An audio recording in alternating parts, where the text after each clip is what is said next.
Le livre du ciel, tome 21, 22 mars 1927. Louisa cherche partout Jésus. Celui qui vit dans la divine volonté vit dans l'écho de la voix de Jésus. Les effets du soleil de la divine volonté lorsqu'il se lève dans l'âme. Poursuivant dans mon état habituel, je suivais la divine volonté dans la création, allant d'une chose créée à une autre. Et j'appelais ma douce vie, mon cher Jésus, pour qu'il vienne suivre avec les actes de sa volonté dans toutes les choses créées. Ne le voyant pas, je sentais le clou de sa privation me transpercer. Et dans ma douleur, je lui dis, « Mon Jésus, je ne sais pas quoi faire pour te trouver. Je demande à ta justice de t'appeler dans la mer et à ta puissance dans le fracas des vagues, et tu ne m'écoutes pas. Je le demande à la lumière du soleil et à l'intensité de sa chaleur, qui symbolise ton amour.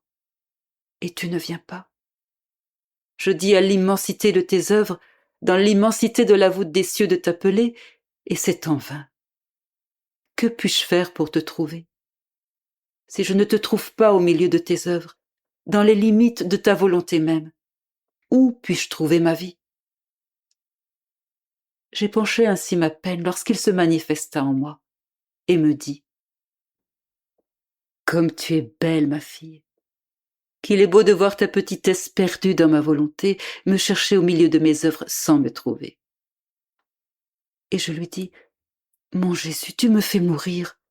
Dis-moi, où te caches-tu? » Et Jésus, « Je suis caché en toi.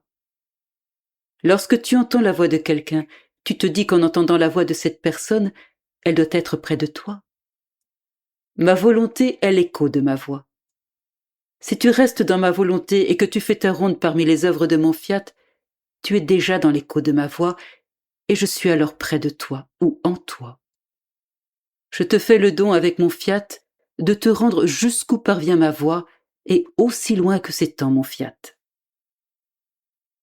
Surprise, je lui dis, « Mon amour, ta voix s'étend très loin parce qu'il n'existe pas de lieu où ta volonté ne soit pas. » Et Jésus ajouta, « Certainement, ma fille, il ne peut y avoir ni volonté ni voix s'il n'y a pas quelqu'un pour les émettre.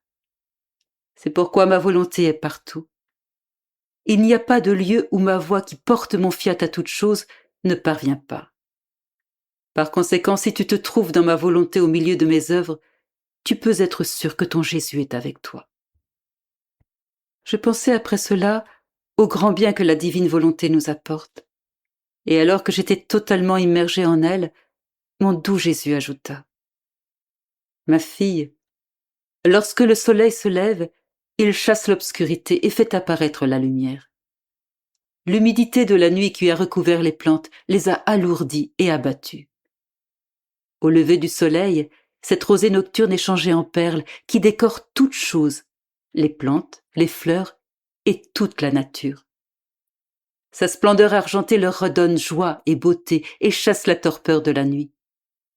Sa lumière enchantée semble aider toute la nature à se revitaliser, à s'embellir et à reprendre vie. La nuit, la mer, les rivières et les sources évoquent la crainte. Mais le soleil vient montrer la diversité et la vivacité de leurs couleurs.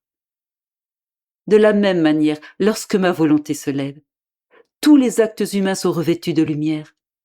Ils viennent prendre leur place d'honneur dans ma volonté. Chacun d'eux prend une beauté distincte et la brillance des couleurs divines, de telle sorte que l'âme en demeure transfigurée et recouverte d'une indescriptible beauté. Lorsque se lève le soleil de ma volonté, il disperse tous les maux de l'âme. Il chasse la torpeur que les passions avaient produite. Devant la lumière du divin fiat, ces passions elles-mêmes se nourrissent de cette lumière et aspirent à se convertir en vertu pour rendre hommage à mon éternelle volonté. Lorsque ma volonté se lève, tout devient joyeux. Les peines sont comme la mer la nuit qui instille la peur. Si ma volonté se lève, elle chasse la nuit de la volonté humaine, chasse toutes les peurs, et forme dans ses peines une fondation d'or dans l'âme.